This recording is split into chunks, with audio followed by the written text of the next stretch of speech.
সায়রা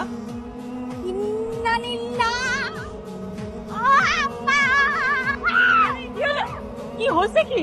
ওরে জিজ্ঞেস করো কি করছে। কি রে তুই কি করছস? মাশাআল্লাহ তোমার বোন তো কম সুন্দর না। এলাকার যত মায়া মানুষ আছে সব তোমার বোনের পিছে ঘুরে প্রেম করতে চায়। ও আমার মারছে কারণ ওরে বাঁচাইতে চাইছে মায়ার কাছ থেকে। তুই আমারে বাঁচাইছিস, তুই আর কি করছিস সেটা বল। তুই বাঁচাইতে চাইবি তাহলে তোরা দুইরে মারবো কেন? ভাইয়ার এক মাইয়া বান্ধবী বাসে আইছে ভালো কথা, অসুস্থ দেখতে আইছে, হাই হ্যালো করে চলে যাবো না? আইসা করছে কি ডাক কইরা জড়াই ধরছে।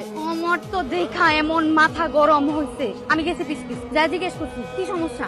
কি ভাইয়ের সাথে নাকি প্রেম করতে চায়, বিয়ে করতে চায়, হানিমুনে যাবো থাইল্যান্ডে। আমার তো শুই না মাথা গরম হইছে, আমি বেশি বোতা নাকের মধ্যে একটা ঘুষি দিয়ে দিছি রক্ত বাইর করে। এই তুই তা বলি ভাই মানুষে মারবি? মারবো না, ছেড়ে দিব। আমার জামার পিছে যদি আরেকবার ঘুরে না আমি আর ছেড়ে ফেলামু। এই কিসের জামাই, কিসের জামাই? শুনো নাই তুমি আমার জামাই? তুই তোর নিজের চেহারা দেখছিস? আর তোর মতো বান্দর নিয়ে আমি বিয়ে করবো?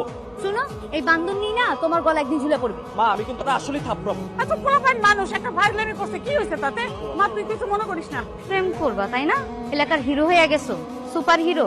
তোমার প্রেম আমি ছুটাইতাছি। আচ্ছা ফাহাদ ভাইয়া, আর কিভাবে বললে তুমি বুঝবো আমি তোমাকে ভালোবাসি? সে ছোট্টবেলা থেকে আমি বলতেছি আমি তোমাকে ভালোবাসি, আজ পর্যন্ত তোমার কান দিয়ে ঢুকে। আর কি করবো বলো বলো, আর কি করলে বুঝবো আমি তোমাকে ভালোবাসি? কি করবো? এই জায়গা থেকে লাভ দিব? আমার জান দিয়ে দিলে তুমি বুঝবো আমি তোমাকে ভালোবাসি? হ্যাঁ তুই লাভ দে, তুই মরলে তো আমি বাঁচি। ফাহাদ ভাই আমি কিন্তু সত্যি সত্যি লাভ দিব। ভাই তুই দে না, তুই মরলে আমি একটা মিলাদ দিব, তাইলে আমার জানটাও ছুটবে। আমি কিন্তু সিরিয়াস। আরে তুই লাভ দে, তুই লাভ দিলে তোর মিলাদটা পড়াইতে পারবো, তাইলে আমার জানটা ছুটবে। হাজির